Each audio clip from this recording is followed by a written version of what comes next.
Hi అండి, ఎలా ఉన్నారు? Welcome to Vijaya kitchen. Morning 5 నుంచి 8 గంటల 30 నిమిషాల వరకు నేను చేసే పనులు, అలాగే కొన్ని మంచి మాటలు మధ్య మధ్యలో చెప్పుకుందామండి. అలాగే నేను చేసే ఈ వీడియో మీకు నచ్చితే ఒక లైక్ చేసి, ఈ వీడియో ఎవరికైనా హెల్ప్ అయితే షేర్ చేయండి. నేను లెగంగానే ముందు చేసే పని బ్రష్ చేయటం. బ్రష్ చేసిన తర్వాత 1 లీటర్ వాటర్ తాగుతాను. వాటర్ తాగిన తర్వాత ఏ పని అయినా మొదలు పెడతాను. అది ఒక మంచి అలవాటుగా చేసుకుంటే చాలా మంచిది. కొన్ని ముఖ్యమైన పండగల రోజు, వ్రతాల రోజు మాత్రం ఆ రోజు వాటర్ తాగకుండా పూజ అయిన తర్వాతనే వాటర్ తాగుతాను. ఇల్లు శుభ్రం చేసుకొని బయట వాకిట్లో ముగ్గు వేసి తర్వాత స్నానం చేస్తాను. కానీ ఈరోజు ఇల్లు శుభ్రం చేసుకున్న తర్వాత స్నానం చేసి బయట ముగ్గు వేశాను.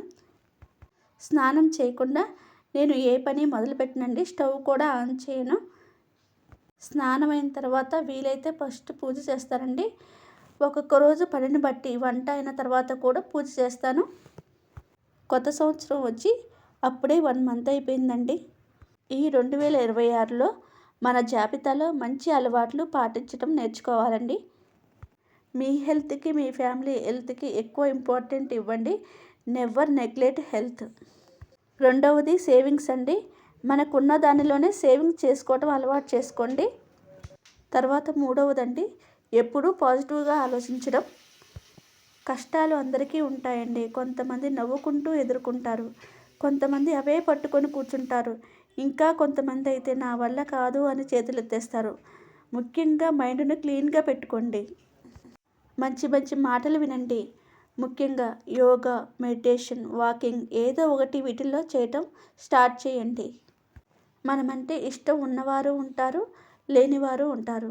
కొంచెం వాళ్ళని దూరంగా పెట్టండి, లేదా వారితో తక్కువగా మాట్లాడండి. కోపం ఉన్నవారు కోపాన్ని తగ్గించుకోండి. చాలా ప్రశాంతంగా బతికేయచ్చు. పెద్దవాళ్ళు చెప్పారు కదండి, తన కోపమే తనకు శత్రువు అని అంటారు. ఇంకొక పాయింట్ అండి, ఫ్యామిలీతో ఎక్కువ గడపండి. ఫోన్కి ఎక్కువ కనెక్ట్ అవ్వకండి. మనకు ఉన్నంతలో మనకు చేయగలిగిన సహాయం చేయండి. అది డబ్బు రూపైనా సరే, ఒక మంచి మాట సహాయమైనా సరే, అది మన మనసుకు ప్రశాంతత అనిపిస్తుంది. సమయం చాలా విలువైనదండి. మనకి ఎవరైనా అన్యాయం చేస్తే అదే మనసులో పెట్టుకొని సమయాన్నంతా వృధా చేసుకుంటారండి. అదే మనసులో పెట్టుకోకుండా వదిలేయండి.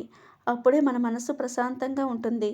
వారితో మాట్లాడటం మానేసి వారికి దూరంగా ఉండండి. అదే మనం వారికి ఇచ్చే పెద్ద శిక్ష. మనం ఎప్పుడైనా సరే ఒకరితో ఎక్కువ పోల్చుకోకండి. అలా పోల్చుకున్నప్పుడు మనమే తక్కువ అవుతాము. మన మీద మనకి ఫస్ట్ గౌరవం, మన మీద మనకు ప్రేమ ఉండాలండి. అప్పుడే కదండి మన మీద మనకి ఒక నమ్మకం, ధైర్యం వస్తుంది. అలాగే పాజిటివ్గా కూడా ఆలోచిస్తాము. మన మీద మనకి అంత శ్రద్ధ ఉంటే.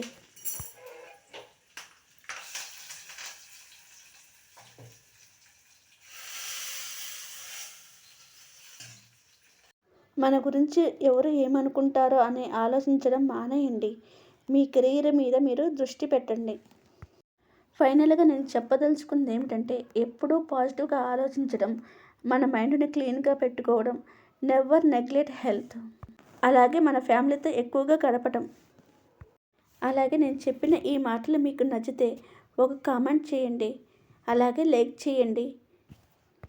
మీలో కొంతమందికైనా నా మాటలు కొంత ధైర్యాన్ని ఇచ్చాయని నేను అనుకుంటున్నానండి. అలాగే మీతో మాట్లాడుకుంటూ నా వంట పని కూడా పూర్తయిందండి. మా వారు ఆఫీస్కి కూడా బయలుదేరారు.